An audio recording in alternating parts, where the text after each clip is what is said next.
Hello friends! In this video I show how to update my general mob funnel for Simulation Distance 4. There's one correction to my previous video, a couple of minor tweaks, and then some updates to accommodate the way that Mojang has been changing the game. When all is said and done, the farm now produces 14,400 stackable drops per hour. If you have not watched the original video, you may want to do that for an overview and a tutorial on the layout. Here I'm going to show the changes, and I'm also going to cover the item filtering and storage in more detail. Before I get started, I do want to mention that the reason you can see experience orbs flowing down the water stream here is that I'm using an add-on I made to patch experience orb desyncing. You'll find a link to my video on the add-on in the description. Let's start by correcting my mistake. In the original tutorial for this farm, I neglected to place some buttons in the kill chamber. The spots are circled in red here.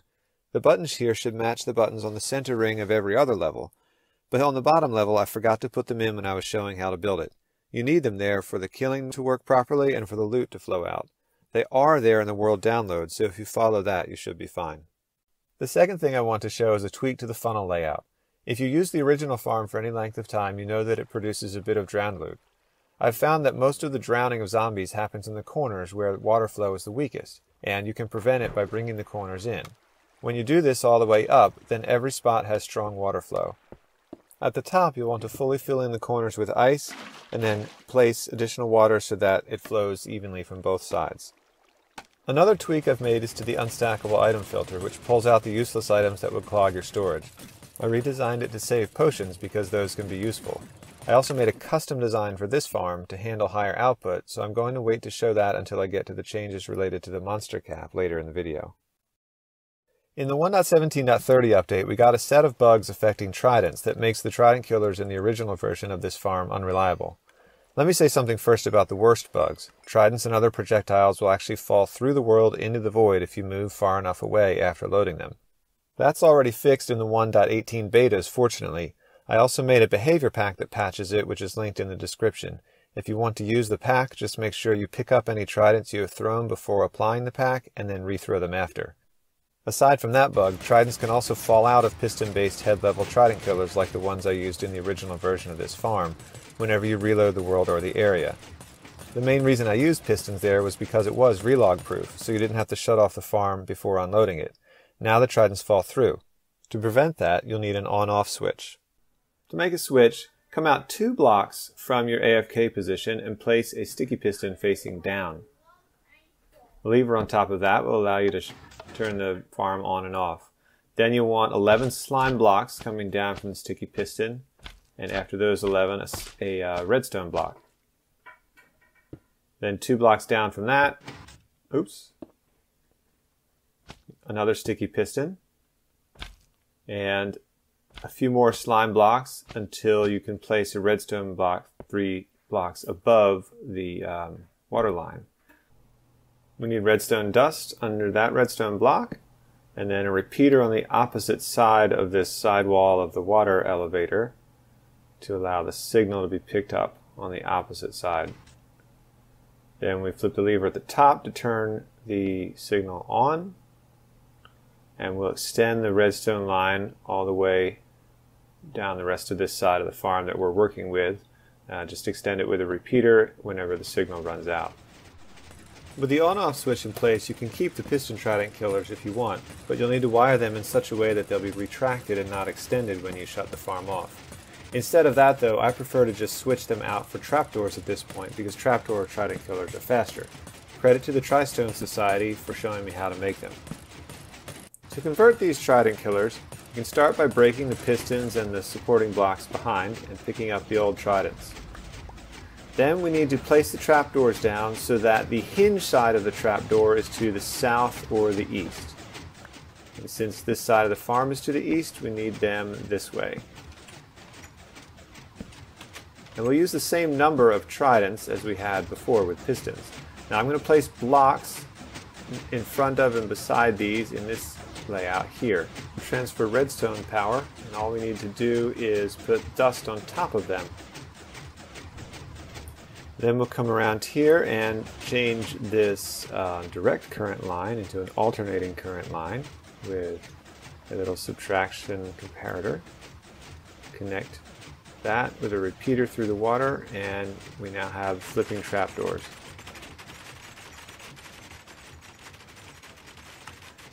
I'm going to install a little on-off switch here to make this easier to work with.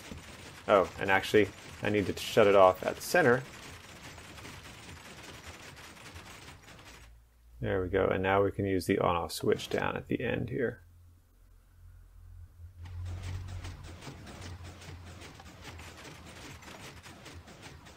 To throw the tridents, just take out a few pieces of glass to get an angle on the throw. And then you want to aim very close to the edge of the block that the pistons used to push against. Like that.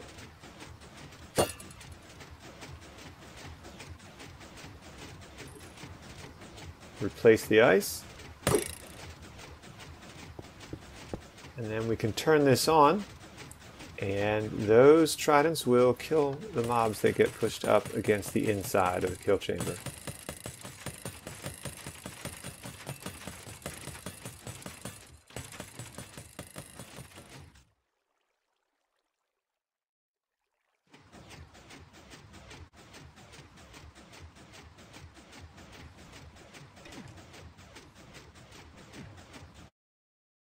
In the 1.17.40 update, Mojang doubled the overworld cave monster cap in preparation for the extended playable world height coming in 1.18. To take full advantage of this, we need to enlarge the farm and update the filtering and storage. So first, there's room in the Sim4 spawn radius for a 5th layer on this farm. Before the cap change, a 5th layer did not increase the rates at all because the cave cap, combined with the longer average time to transport mobs, offset the increase in spawnable spots.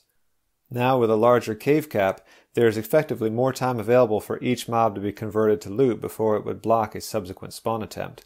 Given the size of the spawn sphere, the most efficient way to add a 5th layer is to make it 1 block smaller on each side than the layers below, and to top the walls with buttons instead of slabs so that you can get surface spawns under these walls on the platform below. But if you want to just add a 5th layer that's identical to the ones below, you'll still get a buff in rates.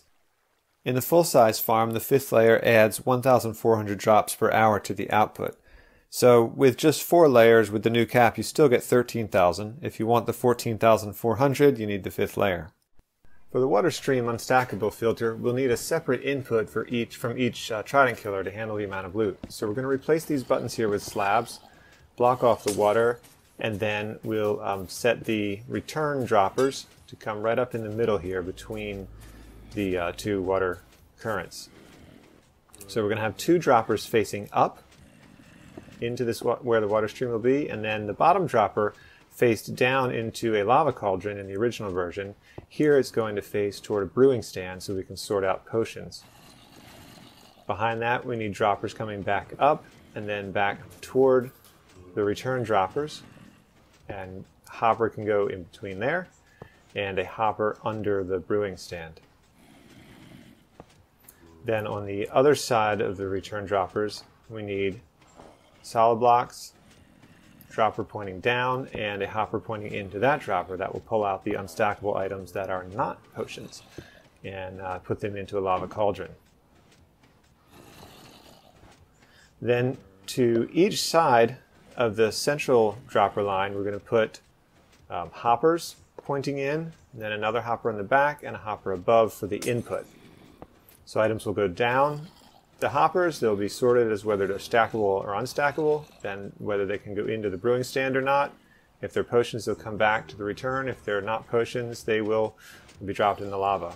On the other side, we'll do the hoppers the same way, except on this side, we'll need to replace that repeater on top of the hopper there to carry the redstone current to the trapdoor Trident killers. The repeater is just fine there. It won't block any item flow at all. And you can see it doesn't shut off the hopper either, so we can let the items start coming in. And here's our input. To make this thing sort items correctly, we're going to now put on the wiring. So put a glass block against the bottom repeater on one side, and then a comparator facing out on top of that, and solid blocks to the sides of the comparator. Then a glass block in the corner, dust on top of there, and underneath a solid block, going in a actually 2 solid blocks going in a downward step like this. Torch off the side of that. That torch is going to connect to another line of redstone dust that goes up in a stair step by 2 solid blocks and 1 glass block, bringing a redstone line over to the hopper. And that will filter unstackable items. Underneath of that redstone line, we need another couple of blocks, and they block under the hopper there in the center. Torch and dust here will shut off the bottom hopper alternately with the unstackable sorting, so that every item will have a chance to be tested as to whether it's a potion or not before it gets sent into lava. Then to power the return and the lava dropper, we need to run a line off of our alternating current up here. So replace those 2 blocks with glass, as you see, and that allows the redstone line to be run down. Then solid blocks coming back this way and up, and we need to replace the 1 packed ice there with regular ice. That allows the redstone line to go through. So that redstone will constantly power the center droppers. There's the other side fixed up, and the whole thing is now running.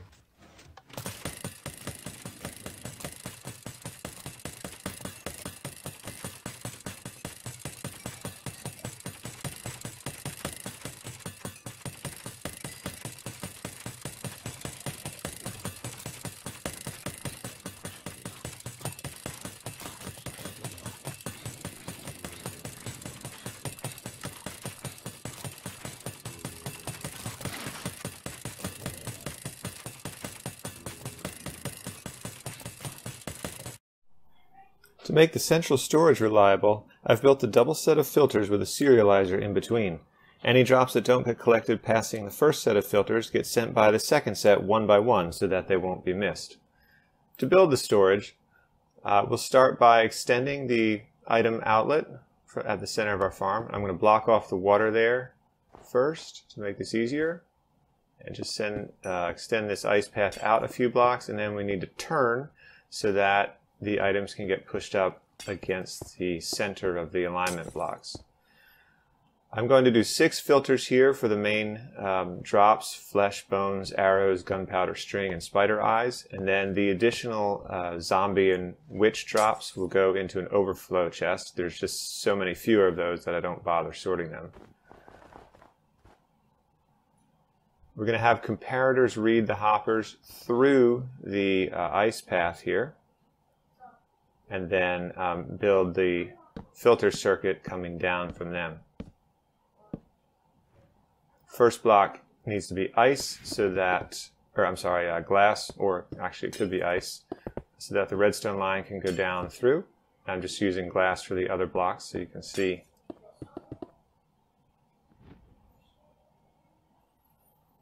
These filters are similar to the standard item filters, but I'm going to use target blocks to align the redstone, so we don't need the extra repeater in there, and it just helps with fitting everything into the space that we have.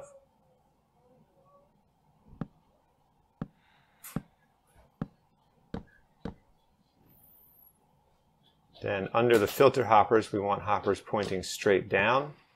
Those are the ones deactivated by the torches, and they'll point down into chests, which I'll show in just a bit. But first we need to double the filters, so we have a mirror image here where the items are going to flow down one side and back up the other.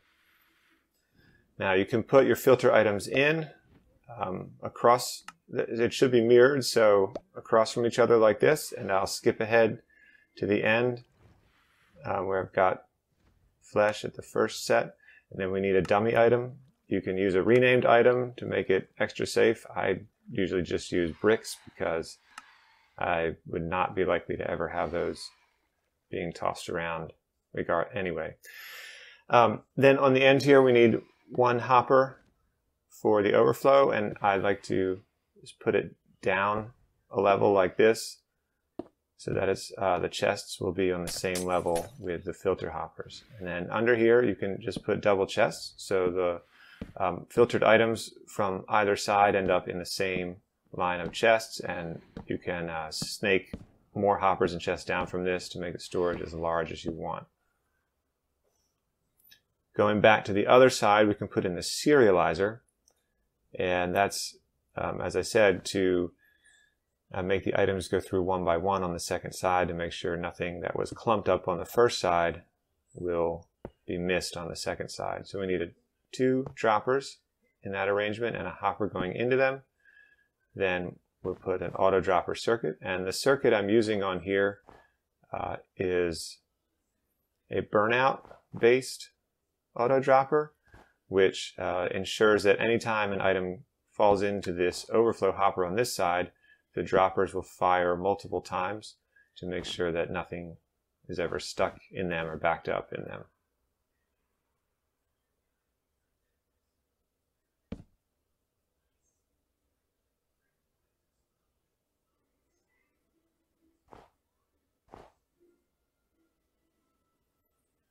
So we can demonstrate this with just a random item.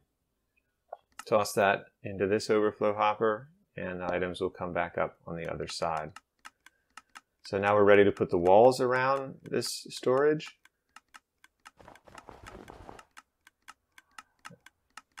And after the walls, we'll put the water in.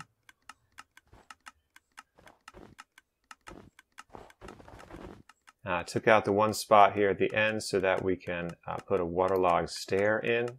It's a compact way to set the water, and the water needs to be coming in from the side so that it pushes items up against the alignment blocks in the middle.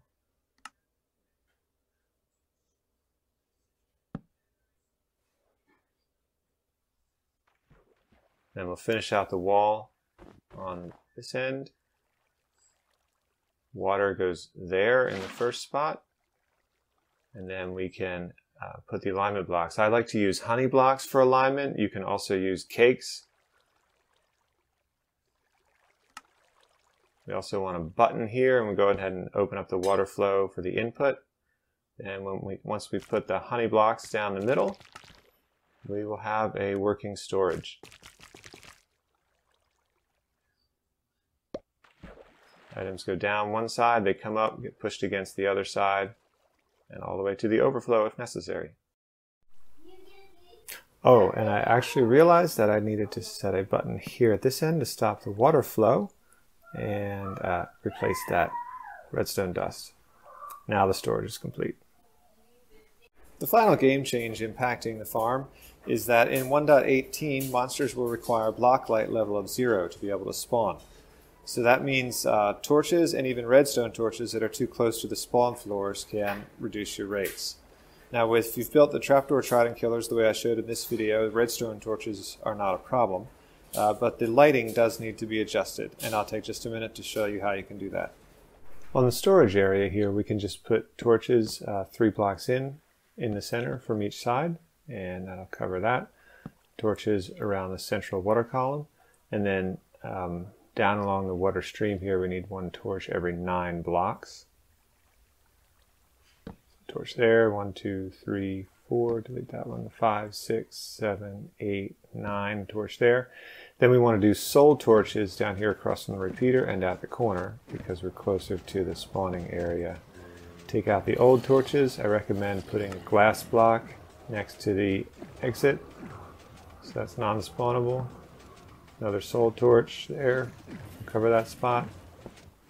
And then for the redstone torches that are flashing on the backside, if you put a soul lantern at the bottom underneath where the redstone torch is, then you won't see as much light flashing, but that light will not block spawns. Then in the back we also need to take out these torches, block the spawns with carpet or slabs or buttons there. On the other side, and then your farm is ready to go.